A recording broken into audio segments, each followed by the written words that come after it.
Ed Averett is a name that every Odyssey 2 fan should know.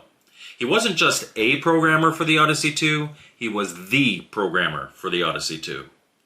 Ed programmed most of the original Odyssey 2 library, including all 3 big box games, and of course classics such as Attack of the Time Lord, Freedom Fighters, and Pickaxe Pete. Most iconic, though, is his game Casey Munchkin. Ed was tasked to create a Pac-Man game that was as close as legally possible to the real deal. And when Atari launched their inevitable lawsuit, Casey won. However, when Atari appealed the decision in a higher court, they won. So Casey Munchkin had to be pulled from the shelves. But Casey as a character wasn't seen as infringement, and was already seen as a mascot for the Odyssey 2. So, he got a sequel in Casey's Crazy Chase. And since then, Casey's days of pellet munching are behind him. Or are they?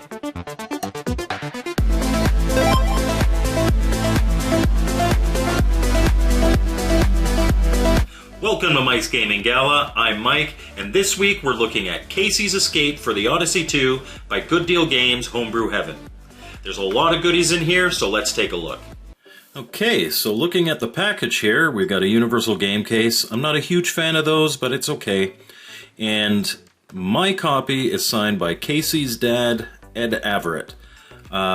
Signed copies are completely sold out, but you can still buy this copy at this game at Good Deal Games, and if you do, I know Ed still goes to a lot of different game conventions, so maybe you'll be able to get it signed anyway.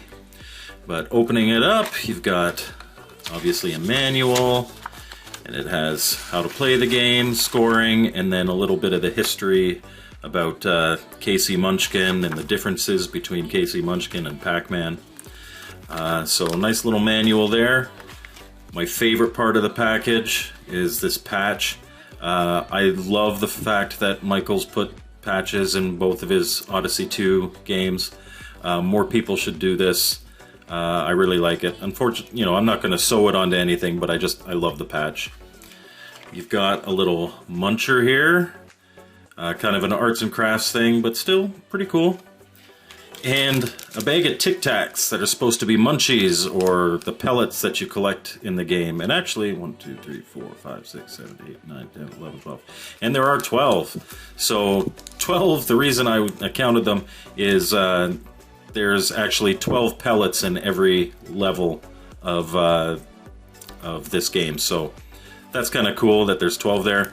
Now this game came out, I think, in 2015, maybe, or 2016, 2017, something like that. But either way, these are old. So if you get a copy of this, probably don't eat the Tic Tacs. And then of course you've got the cartridge. So nice label there. And it is a repurposed cartridge. Again, not a huge fan of that, but I don't think there are any real options for the Odyssey 2. It's a smaller community. So that's what comes in the box. I guess I can show you the back of the box there. But that's what comes in it. Let's get to the game. At the Select Game screen, press a number between 1 and 4 to select your level layout. Instantly, you'll see this isn't your typical maze game. Casey's Escape divides the screen into columns with scrolling walls, meaning the gaps to get to and from each column are always moving. Of course, this isn't the only thing getting in your way. There are 3 munchers roaming the maze, and they can appear in any column at any time, moving either from top to bottom or bottom to top. The goal is to collect all 12 of the pellets, or munchies, on the screen. Once you do this, the word escaped comes up and you advance to the next level. Level 1 is pretty tame, and all the pellets are placed mercifully away from the edges. But as you progress through the 4 levels, you'll notice that they get more and more spread out and close to the edges. Why is this a problem, you ask?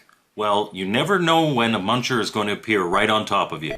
Not to mention, there's a certain panic that sets in when you head down a corridor and don't know when an exit is going to show up, especially if there's a muncher chasing you. Sometimes you get a way out, but sometimes you don't. At the bottom left of the screen is your score, as measured by how many pellets you've collected in the game. At the bottom right, your high score. Keep playing until you're caught by a muncher. When you die, a new game starts automatically. And that's Casey's Escape for the Odyssey 2. So what did I think? It's not bad. I'm generally not the biggest fan of these pellet collecting maze games, but this one puts a spin on things that definitely makes it feel different to the others.